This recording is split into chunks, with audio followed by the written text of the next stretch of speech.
সানযাত্রা মানে জগন্নাথ দেব, পুরীতে ভিড়। কিন্তু জানেন কি, সেদিনকে কালীঘাটের মায়েরও সানযাত্রা হয় এবং বিশেষ পুজো অর্চনা করা হয়। সেদিনেও ভক্তদের থাকে বিশেষ ভিড়। জানেন মাকে চান করানোর জন্য কোথার থেকে জল আনা হয়? মন্দিরের পূজারীদের 108টা ঘর থেকে 108টা ঘটিতে করে জল আনা হয়। সেই পবিত্র জল দিয়ে মাকে স্নান করানো হয়।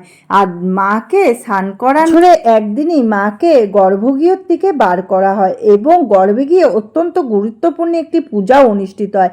সেখানে সেবায়েত ছাড়া অন্য কারুর প্রবেশদ্বার নেই। যে সেবায়েত দুটো ময়ন করা হয়, রূপোর বাস্ক থেকে বার করে মাকে বার করা হয় এবং সেই সেবায়েতদের হাত এবং চোখ কাপড় দিয়ে মোড়া থাকে যাতে তারা না দেখতে পায়, এবং বার করে পুজো অর্চনা করে আবার মাকে সোনার কাপড়ে মুড়িয়ে রূপোর বাস্কে রাখা হয়।